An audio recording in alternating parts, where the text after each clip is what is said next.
കിച്ചണിലെ ജോലികൾ പെട്ടെന്ന് തീർക്കാനും സമയം ലാഭിക്കാനും വേണ്ടി ഞാൻ തലേ ദിവസം രാത്രി ചെയ്യുന്ന കാര്യങ്ങളാണ് കേട്ടോ ഇതൊക്കെ.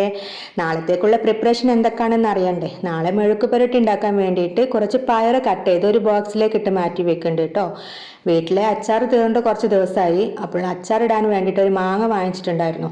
അതിൻ്റെ പകുതിയോളം എൻ്റെ മകളുടെ വയറ്റിലേക്ക് തന്നെ പോയി കേട്ടോ. ബാക്കി വെച്ചാൽ ശരിയാവില്ല എന്ന് കരുതിയിട്ട് അതും കൂടി ഒന്ന് കട്ട് ചെയ്തിട്ട് ഒരു ബോക്സിലേക്ക് ഇട്ട് വെക്കണ്ടേ. സമയം കിട്ടുമ്പോൾ എടുത്തിട്ട് ഉണ്ടാക്കാമല്ലോ, അതിന് വേണ്ടിയിട്ട്. പിന്നെ കറിക്കും താളിക്കാനൊക്കെ വേണ്ടിയിട്ട് കുറച്ച് ഉള്ളി ക്ലീൻ ചെയ്തിട്ട് ഒരു ബോക്സിലേക്ക് ഇട്ടിട്ട് അതും വെക്കുന്നുണ്ട് കേട്ടോ. ഇനി ഇതെല്ലാം കൂടിയിട്ട് നമുക്ക് ഫ്രിഡ്ജിലേക്ക് മാറ്റി വെക്കാം. പിന്നെ നാളത്തേക്ക് വേണ്ടിയിട്ട് ഞാൻ ബ്രേക്ക്ഫാസ്റ്റ് ഭൂരി ഉണ്ടാക്കുന്നത്. അപ്പോൾ ഭൂരിക്ക് വേണ്ടിയിട്ട് മാവ് കുഴച്ച് വെക്കാം. അപ്പോൾ നാളെ നല്ല എളുപ്പമാവല്ലോ. അതിനു വേണ്ടി പകുതി മൈദമാവും പകുതി ഗോതമ്പ് മാവും ഉപ്പിട്ടിട്ട് നന്നായി കുഴച്ചിട്ട് അതും കൂടി അടച്ചു വെക്കുന്നുണ്ട് കേട്ടോ.